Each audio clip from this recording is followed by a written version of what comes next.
Today is the 30th Sunday of Ordinary Time. The Church reminds us of the most important theological virtue of love. In a most special way, Jesus gives us two dimensions of love: the vertical love of God and the horizontal love of our neighbour. When these are perfectly lived, a Christian can conveniently say, "I have lived well." In today's Gospel, Jesus is asked a question: what is the most important commandment? The Jewish people, as we know, had lots of commandments. We think only of the Ten Commandments, but they had over 670.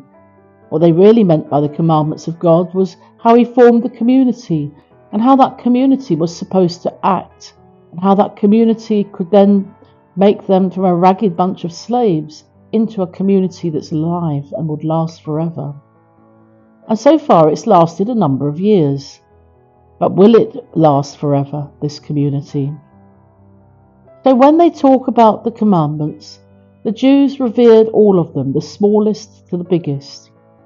All that writing, all that talking, all those sermons on Sunday have but one subject, and that is, love God with your whole heart and love your neighbour as yourself. What does it mean to love your neighbour as yourself? He's saying, love your neighbour because your neighbour is yourself. And if you hate your neighbour, you're hating yourself. And if you misuse your neighbour, you are misusing yourself.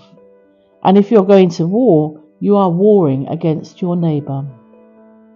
Today's Gospel, the Pharisees pose to Christ another difficult question. Master, which is the greatest commandment of the law? As usual, they did this in order to test him. A close look at Jesus' response today reveals that Jesus presents us with first the vertical dimension of love. You shall love the Lord your God with all your soul. It is important to note that the love of God with one's body and soul requires a lot of sacrifice and humility. To love God is the most important prerequisite of being like Him. The second dimension of love is horizontal. You must love your neighbour as yourself. This is more difficult than the first. This is because we neglect and take it for granted. That is, by thinking that we can love God alone without loving our neighbours.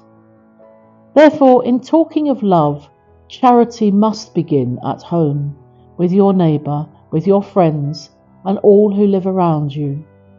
This is absolutely right, because it is through our neighbours that we worship and love God. When we find God, we find our own peace and love. Finally, those who choose to live in peace must help their neighbours to live in peace. Those who choose to live well must help others to live well too. The value of one's life is measured by the lives it has touched positively. So with the psalmist, let us proclaim, I love you, Lord, with all my strength. The good news is that Jesus is inviting us to prioritise what our faith and our religion is all about. God gave Moses the 10 Commandments. By the time Jesus appeared, there were 633 laws and precepts governing every aspect of human behaviour. Most Jews were enslaved by these. So Jesus gives priority to the two great loves. He's saying the same thing to us today. If we love God and our neighbour as ourselves, and what that means concretely, then that's all God asks of you. But it is not easy. Yet God can ask of this because He knows we have the capacity to do so. Jesus offers us the way of love. He asks us to do this wherever we live and with whom we encounter.